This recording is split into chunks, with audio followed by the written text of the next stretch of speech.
I hope ಎಲ್ಲರೂ ಚೆನ್ನಾಗಿದ್ದೀರಾ ಅನ್ಕೋತೀನಿ. ನಾನು ಕೂಡ ಚೆನ್ನಾಗಿದ್ದೀನಿ.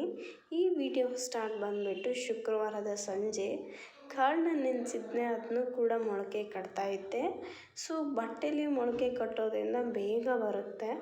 ನಂತರ ಈ ಪಡ್ಡಿಗೆ ಕೂಡ ನೆನೆ ಹಾಕ್ಕೊಂಡಿದ್ದೆ, ಅದನ್ನು ಕೂಡ ರುಬ್ಬೋಣ ಅಂತ ತೆಗ್ದೆ. ಇದಕ್ಕೆ ನಾನು ಸ್ವಲ್ಪ ಅಕ್ಕಿ, ಉದ್ದಿನಬೇಳೆ, ಸ್ವಲ್ಪ ಮೆಂತ್ಯ ಹಾಗೆ ಅವಲಕ್ಕಿನ ನೆನೆಸಿದ್ದೀನಿ. ಇಷ್ಟೇ ಹಾಕೋದು ನಾನು, ದೋಸೆಗಾದರೂ ಅಷ್ಟೇ. ಇದನ್ನ ರುಬ್ಬುವಾಗ ಲಾಸ್ಟ್ ಅಕ್ಕಿ ಜಾರ್ಗೆ ಸ್ವಲ್ಪ ಕರಿಬೇವು ಹಾಗೆ ಒಂದು ಸ್ವಲ್ಪ ಹಸಿಮೆಣಸಿನ್ಕಾಯಿ, ಬೆಳ್ಳುಳ್ಳಿ, ನಂತರ ಸ್ವಲ್ಪ ಜೀರಿಗೆ ಹಾಕಿ ರುಬ್ಕೋಬೇಕು. ಇದು ಜೀರಿಗೆ ಇದು ಹಾಕೋದ್ರಿಂದ ತುಂಬ ಚೆನ್ನಾಗಿ ಬರುತ್ತೆ. ಟೇಸ್ಟ್ ಕೂಡ ನಿಮಗೆ ಚಟ್ನಿ ಪಲ್ಯ ಯಾವುದು ಬೇಡ, ದೋಸೆಗಾಗಲಿ, ಇಡ್ಲಿಗಾಗಲಿ, ಪಡ್ಡುಗಾಗಲಿ ಈ ಥರ ಹಾಕ್ಕೊಳ್ಳೋದ್ರಿಂದ ತುಂಬ ಟೇಸ್ಟಿಯಾಗಿರುತ್ತೆ. ನೀವು ಟ್ರೈ ಮಾಡಿ. ಸೊ ಇದಕ್ಕೆ ಸ್ವಲ್ಪ ಉಪ್ಪು ಹಾಕ್ಬಿಟ್ಟು ರುಬ್ಬಿರೋಂಥ ಲಾಸ್ಟ್ ಜಾರ್ದು ಕೂಡ ಹಾಕ್ಬಿಟ್ಟು ಚೆನ್ನಾಗಿ ಕಲಿಸ್ಕೋಬೇಕು. ಎಲ್ಲ ಕಡೆ ಇದು ಹರಡೋ ಥರ ಚೆನ್ನಾಗಿ ಕಲಿಸ್ಕೊಂಡು ಎತ್ತಿಟ್ಕೋಬೇಕು ಅಷ್ಟೇ. ಇದು ಶನಿವಾರ ಹಾಗೆ ಬೆಳಗ್ಗೆ ಎದ್ಬಿಟ್ಟು ಎಲ್ಲ ಕೆಲಸ ಮುಗಿಸ್ದೆ.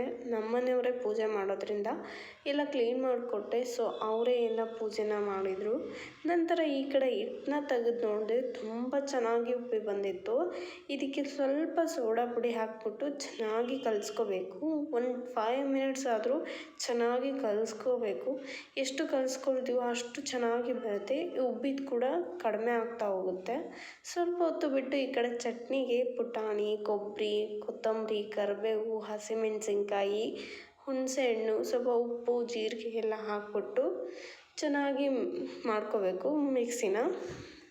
ಸ್ವಲ್ಪ ಚಟ್ನಿನ ಖಾರ ಕಡಿಮೆ ಮಾಡಿಕೊಂಡ್ರೆ ನಡೆಯುತ್ತೆ, ಯಾಕಂದರೆ ನಾವು ಹಿಟ್ಟಿಗೆ ಕೂಡ ಹಸಿಮೆಣಸಿನ್ಕಾಯಿ ಹಾಕಿದ್ವಿ ಅಲ್ವಾ. ಸೊ ತುಂಬ ಚೆನ್ನಾಗಿ ಬರುತ್ತೆ. ಈ ಥರ ಚಟ್ನಿ ಗಟ್ಟಿಯಾಗಿ ಮಾಡ್ಕೊಳ್ಳಿ. ನಾನು ಸ್ವಲ್ಪ ಲೈಟಾಗಿ ನೀರು ಹಾಕ್ಕೊಂಡಿದ್ದೀನಿ. ನಂತರ ಈ ಕಡೆ ಹಂಚು ಕೂಡ ಕಾದಿತ್ತು. ಪಡ್ಡು ಫಸ್ಟು ಹಾಕಿದಾಗ ಚೆನ್ನಾಗಿ ಬರಲ್ಲ ಅಂತ ಕೆಲವೊಬ್ಬರು ಹೇಳ್ತಾರೆ. ಸೊ ಹಾಗೇನಿಲ್ಲ, ಈ ಥರ ಮಾಡಿಕೊಂಡ್ರೆ ನಿಜವಾಗ್ಲೂ ಚೆನ್ನಾಗಿ ಬರುತ್ತೆ. ಎಷ್ಟು ಮಲ್ಲಿಗೆ ಹೂ ಥರ ಇರುತ್ತೆ, ಮೆತ್ತಗಾಗಲಿ ರೋಸ್ಟ್ ಆಗಲಿ ನಿಮ್ಗೆ ಎಷ್ಟು ಚೆನ್ನಾಗಿ ಬರುತ್ತೆ ನೋಡಿ. ನಾನಿಲ್ಲಿ ಫಸ್ಟ್ ಅಟೆಂಪ್ಟ್ನೇ ಎಷ್ಟು ಚೆನ್ನಾಗಿ ಬಂದಿದೆ ಪಡ್ಡು. ನಮ್ಮ ಮನೆಯವ್ರಿಗಂತೂ ಪಡ್ಡು ಅಂದರೆ ತುಂಬ ಇಷ್ಟ, ನನಗೂ ಕೂಡ. ನಮ್ಮಮ್ಮ ಮಾಡೋ ಪಡ್ಡು ಅಂದರೆ ನನಗೆ ತುಂಬ ಇಷ್ಟ. ನಾವು ಎಷ್ಟೇ ಚೆನ್ನಾಗಿ ಮಾಡಿದ್ರೂ ಅಮ್ಮನ ಕೈಯಲ್ಲಿ ತಿನ್ನೋದೇ ಏನೋ ಒಂಥರ ಸ್ಪೆಷಲ್ ಅನಿಸುತ್ತೆ. ಸೊ ನಮ್ಮ ಮನೆಯವ್ರಿಗೂ ಅಷ್ಟೇ, ಅವ್ರ ಮಮ್ಮಿ ಮಾಡೋದು ಬಿಟ್ಟರೆ ನೆಕ್ಸ್ಟು ನಾನು ಮಾಡೋದೇ ಅವ್ರಿಗೆ ಇಷ್ಟ. ಹಾಗೆ ನೀವೆಲ್ಲ ಯಾವ್ಯಾವ ಥರ ಪಡ್ಡನ್ನ ಮಾಡ್ತೀರಾ ಸೊ ಇದರಲ್ಲಿ ಅಂತ ಹೇಳಿ. ನಾನು ಕೂಡ ಯಾವುದಾದ್ರೂ ಇಷ್ಟ ಆದರೆ ಖಂಡಿತ ನಾನು ಕೂಡ ಟ್ರೈ ಮಾಡ್ತೀನಿ. ತುಂಬ ಚೆನ್ನಾಗಿ ಬಂದಿತ್ತು. ಅದ್ರ ಜೊತೆ ಸ್ವಲ್ಪ ಬೇಳೆ ಸಾಂಬಾರು ಕೂಡ ನಾನು ಆ್ಯಡ್ ಮಾಡ್ಕೊಂಡಿದ್ದೆ.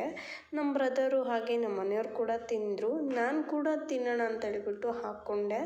ಸೊ ತುಂಬ ಸ್ಪಾಂಜಿಯಾಗಿ ಚೆನ್ನಾಗಿ ಬಂದಿತ್ತು. ನನಗೆ ತುಂಬ ಖುಷಿ ಆಗ್ತಾಯಿತ್ತು. ಸೊ ಹಾಗೆ ಪಡ್ಡು ಮತ್ತು ಆ ಹಂಚ್ ಮೇಲೆ ಕೂಡ ಡಿಪೆಂಡ್ ಆಗುತ್ತೆ. ನಂತರ ರಾತ್ರಿ ಊಟಕ್ಕೆ ತಾಳ್ಸೋ ಸೊಪ್ಪು ಅಂತ ಕರಿತೀವಿ. ಸೊ ಇದಕ್ಕೆ ಪರ್ಟಿಕ್ಯುಲರ್ ನೇಮ್ ಗೊತ್ತಿಲ್ಲ ನನಗೆ. ನಿಮಗೆ ಗೊತ್ತಿದ್ದರೆ ಕಮೆಂಟ್ ಮಾಡಿ.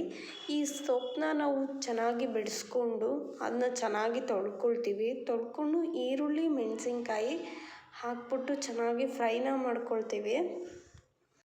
ಇದು ರೊಟ್ಟಿಗೆ ತುಂಬ ಚೆನ್ನಾಗಿರುತ್ತೆ. ಚಪಾತಿ ಕೂಡ ಚೆನ್ನಾಗಾಗುತ್ತೆ, ಬಟ್ ಬೆಸ್ಟ್ ಕಾಂಬಿನೇಷನ್ ಅಂದ್ರೇ ರೊಟ್ಟಿ. ಇದನ್ನು ಸ್ವಲ್ಪ ಒಗ್ಗರಣೆ ಹಾಕ್ಕೋಬೇಕಷ್ಟೇ. ಸ್ವಲ್ಪ ಎಣ್ಣೆ ಹಾಕ್ಬಿಟ್ಟು ಸಾಸಿವೆ, ಜೀರಿಗೆ, ಕರಿಬೇವನ್ನ ಫ್ರೈ ಮಾಡಿ, ನಂತರ ಹಸಿಮೆಣಸಿನ್ಕಾಯಿ, ಈರುಳ್ಳಿ ಹಾಕಿ ಚೆನ್ನಾಗಿ ಫ್ರೈ ಮಾಡಿಕೊಂಡು ನಂತರ ಸೊಪ್ಪು ಹಾಕ್ಬಿಟ್ಟು ಚೆನ್ನಾಗಿ ಬಾಡಿಸ್ಕೋಬೇಕು. ಸ್ವಲ್ಪ ಉಪ್ಪು ಕೂಡ ಹಾಕ್ಕೋಬೇಕು. ಚೆನ್ನಾಗಿ ಕಲಿಸ್ಕೊಂಡು ಆ ಸೊಪ್ಪು ಹಾಕಿ ಚೆನ್ನಾಗಿ ಬಾಡಿಸ್ಕೋಬೇಕು, ಆ ಸೊಪ್ಪು ಮೆತ್ತಗಾಗೋವರೆಗೂ. ಈ ಸೊಪ್ಪು ತುಂಬ ಬೆನಿಫಿಟ್ಸ್ ನಮಗೆ, ತುಂಬ ಚೆನ್ನಾಗಿರುತ್ತೆ. ನೀವು ಕೂಡ ಟ್ರೈ ಮಾಡಿ, ತುಂಬ ಇಷ್ಟಪಡ್ತೀರ. ಯಾವುದೇ ಕಹಿ ಇರಲ್ಲ. ಬರೀ ರೈಸ್ ಜೊತೆ ಕೂಡ ತಿನ್ಬೋದು. ಸೊ ಅದ್ರ ಜೊತೆ ನಾನು ರೊಟ್ಟಿ ಮಾಡ್ಕೊಳ್ಳೋಕ್ಕೆ ಟೈಮ್ ಆಗಿತ್ತು ಅಂತ ಹೇಳ್ಬಿಟ್ಟು ಚಪಾತಿ ಹಿಟ್ಟನ್ನ ಕಲಿಸ್ಕೊಂಡು ಚಪಾತಿನ ಮಾಡ್ಕೊಂಡಿದ್ದೆ. ಸ್ಮೂತಾಗಿ ಚಪಾತಿನ ಮಾಡ್ಕೊಳ್ಳೋದ್ರಿಂದ ಇದಕ್ಕೆ ಬೆಸ್ಟ್ ಕಾಂಬಿನೇಷನ್. ನಿಜವಾಗ್ಲೂ ಡೆಫಿನೆಟ್ಲಿ ನೀವು ಟ್ರೈ ಮಾಡಿ, ನಿಮಗೂ ಕೂಡ ಇಷ್ಟ ಆಗುತ್ತೆ. ಸೊ ನಿಮಗಿಷ್ಟ ಆದರೆ ಲೈಕ್ ಮಾಡಿ, ಶೇರ್ ಮಾಡಿ, ಹಾಗೆ ಸಬ್ಸ್ಕ್ರೈಬ್ ಮಾಡಿ.